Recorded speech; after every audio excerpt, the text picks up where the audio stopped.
Hello. Oh, I'm so excited to be here. I'm really excited for this conversation.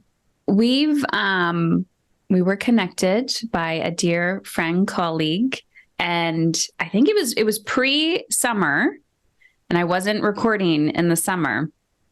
I had a boundary for myself, and I was like, but I've been listening to all your stuff, and I'm like so excited or listening to conversations that you've been having, and I'm very excited and honored to have you here. So thank you. Oh, that means a lot to me. Thank you so much. Your book titled Joy is My Justice. I dove in a little bit, and from what I saw, I was like, yes, this is very much aligned with being emotionally uncomfortable. But what I really love and appreciate is the reach for joy. Mm. So can we dive in a little bit of like, I believe when you started writing your book, that was not the intended title, or you didn't know what the title was going to be when you started writing. So just to back up a little bit of like how you came to Joy is My Justice. Yeah. I mean, originally when the book started downloading in my heart and my journal, I thought a book about suffering because everyone was asking me, how are you navigating your suffering? And as I wrote, I realized that my heart wasn't fully into it until I realized, everyone's focused on my suffering, but they're missing my joy. And they want to know how to navigate suffering and get to joy, but it's actually about using joy to navigate suffering. So that's when the shift really happened. And the title, Joy is My Justice, I talk about in the book, the story around it. I actually came to it in a kind of very cool body scan that we do in my work. And I really was traveling the layers of my skin and asking it questions. And I found that I was for the first time comfortable in my brown skin. I had had so much self-hate, so much internalized racism and unworthiness. And even as a woman who's gained privilege by being quite an accomplished physician and, doing all these things and now writing a book, I realized that my search for joy through my suffering was liberating the tangled webs of suffering that were still laying underneath. Mm-hmm. So joy became this symbol for me of pure justice. And the truth is, when it all started, just a quick beat on it is that when I was pregnant with my third child, I received devastating news for my second, who was barely 3 at the time. His name is Zubin, that he had what's akin to an ALS in children, a degenerative and 100% fatal neuromuscular condition.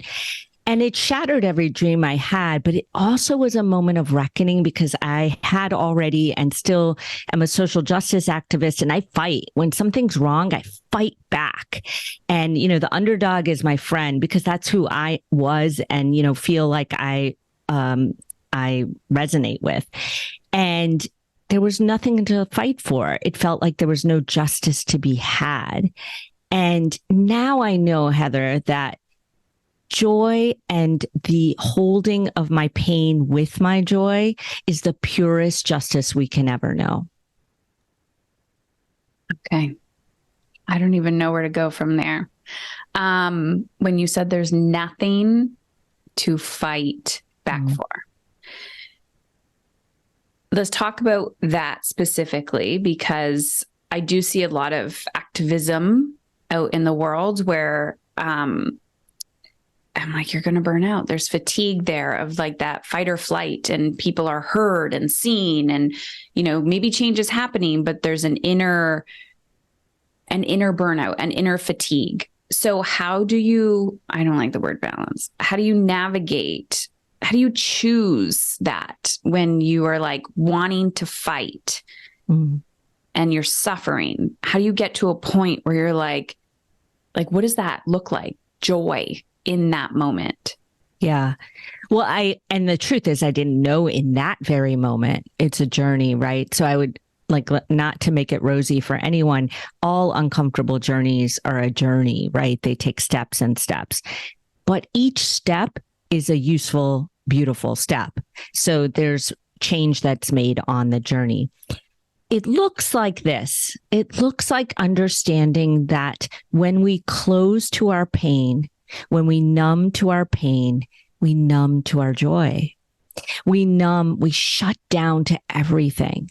And so it feels fiercely uncomfortable and painful to say, this is my life, this is my pain. But if we don't acknowledge it and accept it as what it is, so that we can either accept it or make change, this is not about succumbing. It's about accepting.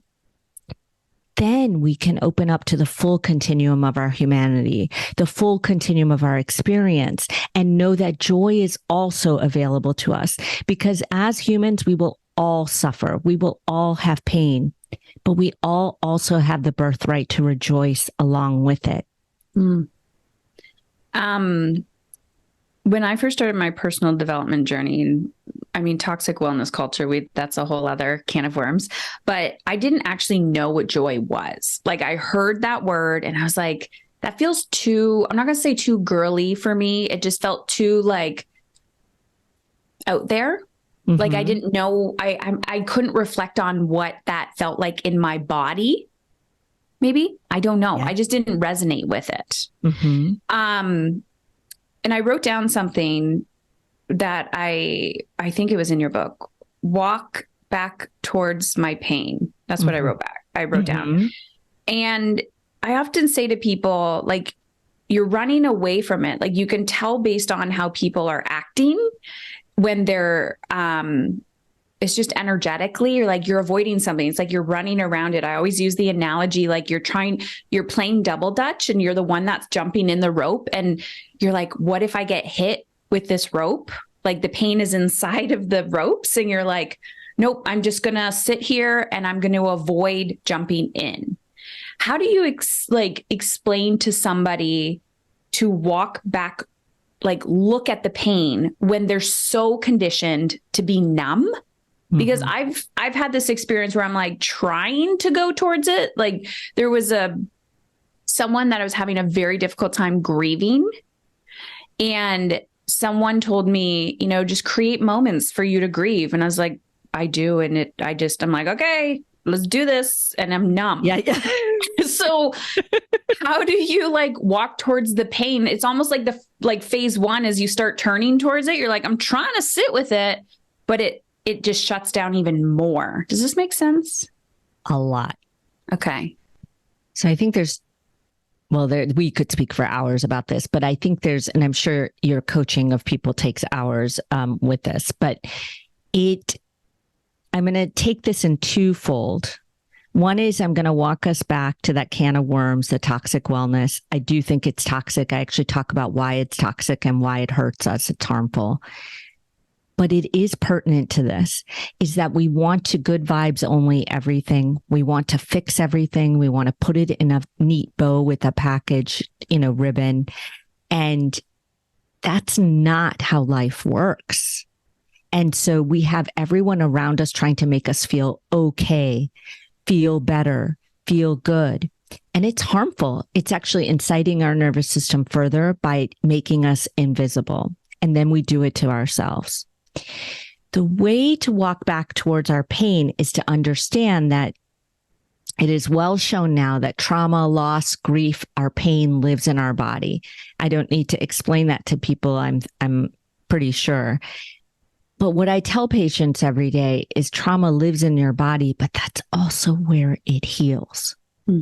So if it's hard to walk back to pain, if it's unclear how to sit with pain or face it, I would say gently, lightly step into your body every day.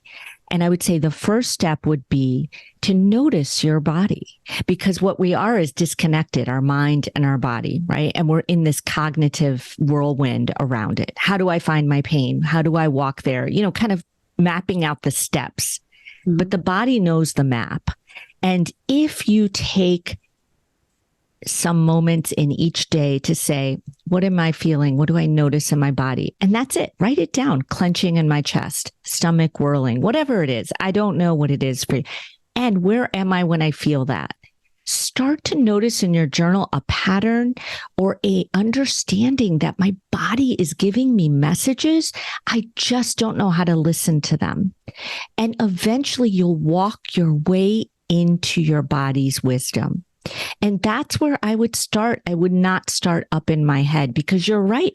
If we say, oh, I'm ready to do it now, pretty much we'll just be like, okay, nothing happened. It's time for Netflix. And Netflix has a place and a time. But when we're in our body, we'll see it better. Yeah.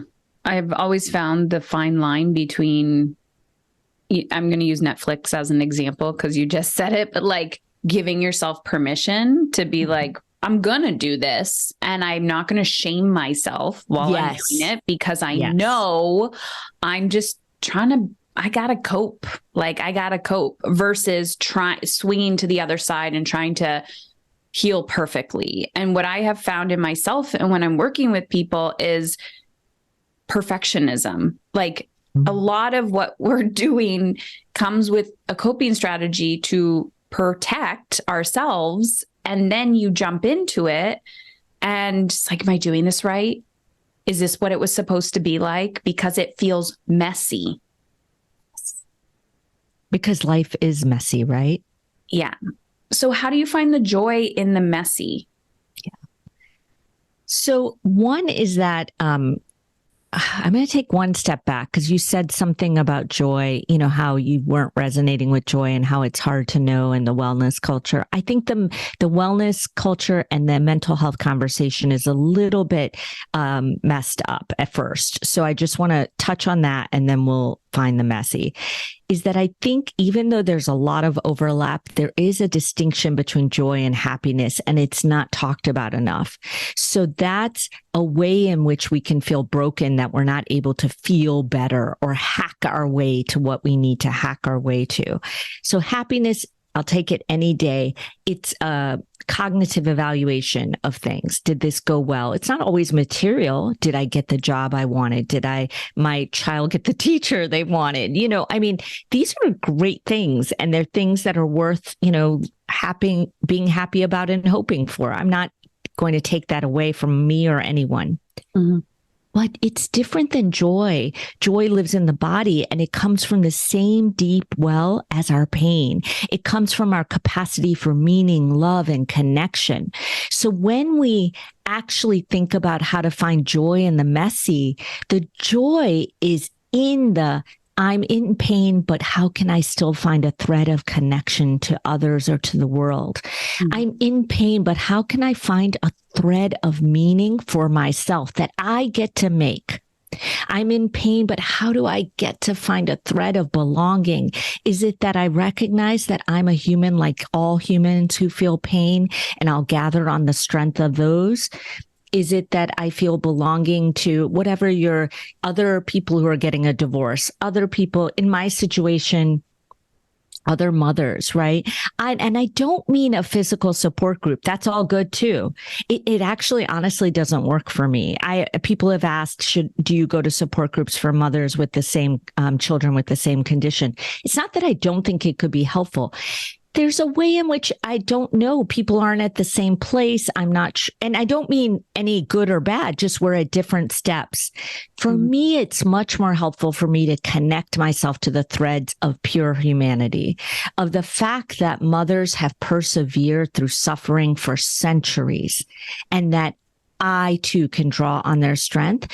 And they have also suffered, and they've cried for days, and I get to cry whenever I want. They have yelled and fought, and I get to yell and be upset about this. Do you know what I'm saying? So the messy is some days, Heather, my messy and the joy is that I am crying and exhausted by caregiving.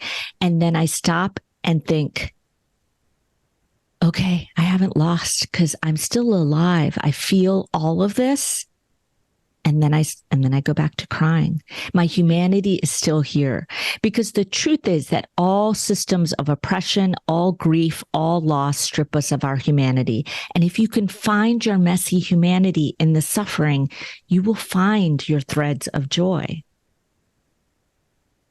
So much I want to dig into of like, do you, I think this is, I don't want to say this is a silly question, but I get asked it a lot and I'm curious about you. Like, do you have a daily practice or ritual or like that forces you to go in and continue healing when you are in that moment? Like, is it a constant for you, or is it an intuitive, like, I need to take a moment and come within?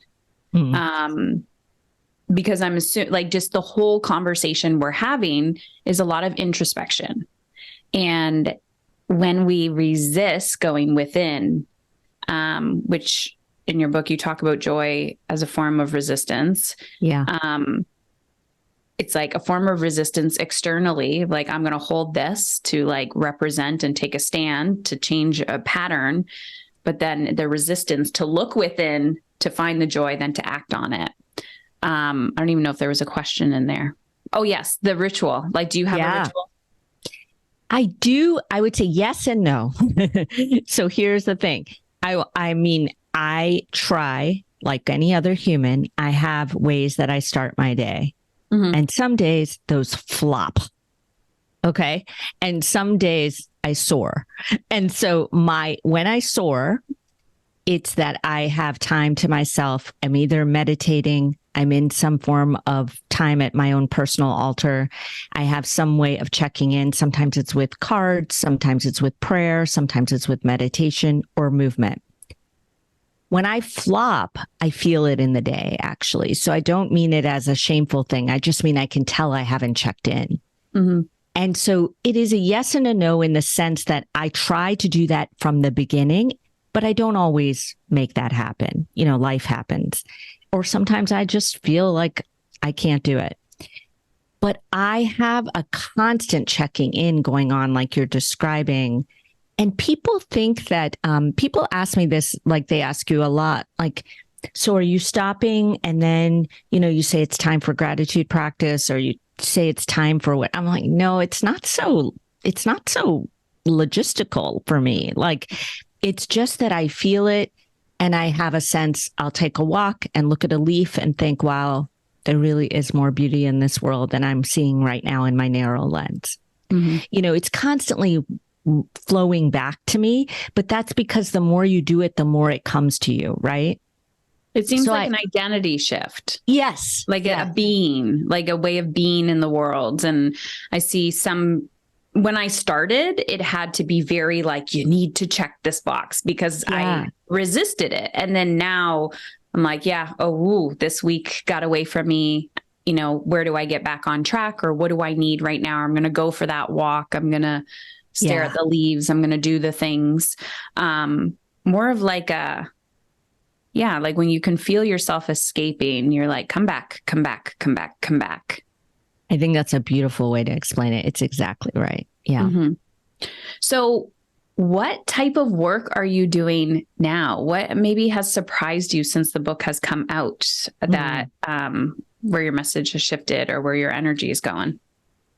Yeah, you know, it feels like, so the book is really a culmination of my professional work and personal journey. And my professional work has always been around really cultivating space for suffering with my patients and global trauma work that I do. And that has not shifted. What has shifted, I wouldn't say because of the book, but in the course of the book, has been that I've also ventured into psychedelic medicine. And so I do psychedelic research at the university on psilocybin, and then I practice clinically as well with ketamine now until others are legal. And what has surprised me, I knew I was venturing into that. What has surprised me how much overlap there is, in the sense that it has been my pure hope for mental health after taking care of complex mental health for 25 years, that we have this other kind of tool that can be so potent. Mm-hmm. But what has surprised me is that it's all the same, that this sort of catalyzing of joy for people in my book, in my professional work, now in psychedelics is the same. It's really catalyzing those moments of insight and perspective for people to help them shift into what they want for themselves and their lives. And so it has felt like full circle work. And honestly, Heather, has felt like, I mean, I've sat with a lot of suffering when you deliver babies and go all the way to take people to their deathbed, you know, as a family doc, you sit with suffering. But I have this practice of holding space for others in these journeys through with these medicines feels like one of the greatest gifts of my work. Yeah. I love it. As I'm listening to you, I keep hearing yes and in my mind, because I think for so long it's been, let's talk about what has happened to us. Let's ruminate in that. Let's try to process it. But that core belief of like someone feeling broken, I feel like you give that like, yes, and let's look at that. But we don't need to consume. We're not going to avoid it, but we're also not going to try to consume ourselves with it. It's like, yes, and like, where are you? Where's the authentic you? Where do you want to be? But it's complicated. The duality of honoring our suffering, honoring our pain, choosing the life we desire, but not forgetting both. Yeah. And avoiding both. I agree. And the way I think about it, most recently, I've shifted into understanding that I really tried to tell people to stay away from this narrative of how did the trauma or oppression, like what was good about it for you. There's a danger in that, especially for communities of color and marginalized communities, to give them this sense that it was good for them. Right. I really try to counsel people to not use that language, but the language of the magic and mystery and language of what is the core goodness that still resides in you that you can rediscover and understand that has never left. Because that stripping of our humanity from any grief or loss or trauma feels like we have lost our power. And when we can reclaim that as I still am me, like you're saying, find yourself, and I am good and I am whole. You know, and that this sort of sense of I am not broken because I can't get happy or I can't get over something or I can't find resilience the way the world asks it of me. This is all inequitable BS, in my opinion. This is a whitewashed wellness industry imposing some sort of model on people. Mm-hmm. But when we can actually say to others, I have reclaimed my power and I have reclaimed my goodness, you know, there's true healing that starts to flow. I love that. So beyond your book, where can people find you? Where can they get closer to you if they want to experience you? What do you got going on? Yeah. So on my website, there's actually, that's where my clinical services are, as well as my book and bonuses. I just developed a quiz for fun, which is really fun, on helping people find their joy code and giving them the first steps to really step into their body the way we're talking about. And then I'm really active on Instagram. That's my biggest place of conversation. I love that you said you love to talk to people in your DMs on Instagram. I am really enjoying that, you know, in a way that I feel like I'm connecting to people in a real way. So it's been a place that I've enjoyed, and I love hearing from others. I find it interesting because it's like the unlearning, like people just need to feel safe and trust other people. So when I'm like, please tell me, like, is there something I can talk about that would be of service? They're like, oh my gosh, you're talking to me. And I'm like, yes, you're a real human being. This is connection. This is how we can help each other. And I don't know about you, but the more I am talking and doing my work, I'm like, I'm just a vehicle. Like, I'm just a vessel. Like, how can I be of service to the people around me that are listening? And there's a lot of goodness in people, and they just want to be heard and supported and know that they're not alone. So I love that. Me too. Where can you just say your website? We'll have everything in the show notes. And your Instagram. Yeah. My website is the same as my Instagram handle. My name, Tanmeet, SethiMD.com. And my name is a mouthful for many, but you can link to it. And then if you wanted to just go to it straight for my book, you actually can go to joyismyjustice.com too. It will take you right there to my website. So both links work. Thank you, Tanmeet. Yeah. Thank I you, am Heather. so grateful that we got to connect today. And I know that this is just the beginning of many conversations. Thank you. Yeah, this was a real honor. Thank you.